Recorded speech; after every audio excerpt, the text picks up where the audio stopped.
السلام علیکم ګرانو دوستانو، په دې امید چې تاسو به ټول جوړ روغ او ارام راته وئ. بیا هم ستاسو دوست لطیف مهربان له یو نوي ویډیو سره. البته نن ویډیو ډېره معلوماتي ویډیو ده چې واقعا له دې مشکل سره موږ او تاسو ټول مواجه ولو، خو انشاءالله بعد له دې نه دا مشکل حل سوی په افغانستان کې. او تاسو کولی شئ چې اوس خپل آنلاین ګټل سوي پیسې له یوټیوب سره له یعنې د ایډسنس سره تاسو که هر وخت چې کار وکړئ، اوس تاسو کولی شئ چې هغه پیسې په افغانستان کې لاسته راوړئ. خو تر هر څه مخکې له تاسو نه هیله کوم چې زما د فیسبوک صفحه لایک کړئ او همچنان یوټیوب چینل مې سبسکرایب کړئ، تر څو تاسو هر نوی ویډیو چې زه اپلوډوم په وخت سره باخبر شئ او ورنه ګټه پورته کوئ. صحیح دی؟ نو راځو دې ته چې کوم بانک سره او چیرې مونږ کولی شو د خپل آنلاین پیسې که یوټیوب که بلاګر او که چیرې اډموب سره مونږ کار کړی. صحیح دی؟ هغه پیسې څنګه مونږ تاسو لاسته راوړو. نو دې لپاره به تاسو ګرانو ملګرو اکاونټ جوړوئ په ای آی بي بانک یا افغانستان انټرنیشنل بانک. صحیح دی؟ چې دا زه فکر کوم تقریبا ډېرو ولایتو کې نمایندګان لري. که کابل کې چیرې تاسو یې نو کابل کې خو ډېر ځایونو کې دا نمایندګان لري. صحیح دی؟ دې بانک ته به ورځئ.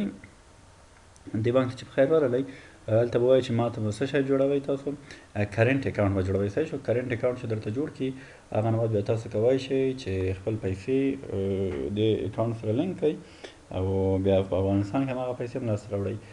د کرنټ اکاونټ باره کې تاسو معلومات درکوم چې کرنټ اکاونټ تاسو که جوړ کړئ هره میاشت بیا تاسو نه ای آی بي بانک یا افغانستان انټرنیشنل بانک $2 چارجز اخلي. صحیح شو؟ $2 د دوی چارجز دي. یو خبر په یاد وي تاسو چې اکاونټ به ډالري جوړوئ، ښه افغاني اکاونټ به نه جوړوئ، ډالري اکاونټ به جوړوئ. ولې ډالري اکاونټ کې دوی پیسې راځي مخکې خو دې کې نه کېدل، اوس دا دی چې د دوی کارسپانډنټ بانک چې دی هغه سیټي بانک دی امریکا. صحیح شو؟ سیټي بانک د امریکا چې کارسپانډنټ بانک وي د کوم بانک بیا تاسو ته هغه پیسې هم ډېر په اسانۍ ټرانسفر کېږي. $10 د دوی هر ټرانسفر تاسو کوئ د سویفټ چارجز دي. صحیح دی؟ $10 د سویفټ چارجز ګرځي. نو پیسې چې څومره تاسو کېږي هغه درته په خپل اکاونټ کې درته ډیپوزیټ کوي. دلته چې ولاړ چې اکاونټ مو جوړ کړي ورته وایي چې هغه انټرنیشنل وایر ټرانسفر چې مونږ کوو، وایر ټرانسفر چې کوو ورته د هغه ادرس دې ما راکړئ، ښه هغه معلومات دې ماته راکړئ چې په هغې کې بیا نوم وي د تاسو نوم وي اکاونټ هولډر یعنې چا په نامه چې اکاونټ دی هغه نوم وي پکې، اکاونټ نمبر وي، سویفټ کوډ وي. صحیح شو؟ بیا د هماغسې د سیټي بانک سویفټ کوډ وي. صحیح شو؟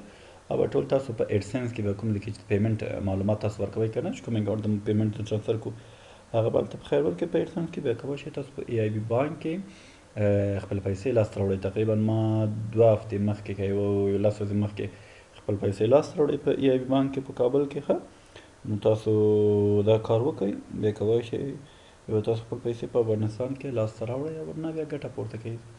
نو دا و د مونږ نننی ویډیو. انشاءالله په دې امید چې تاسو به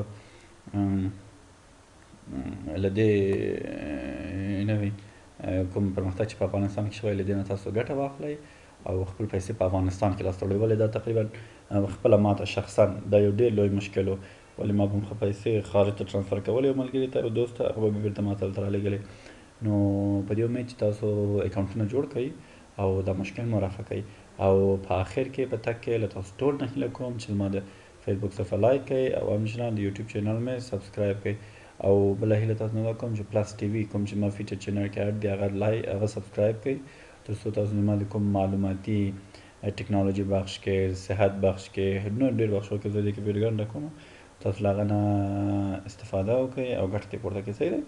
نو تر راتلونکي ویډیو پورې تاسو ټول ملګري زه په خدای سپارم. ښه وخت ولرئ. د خدای په امان.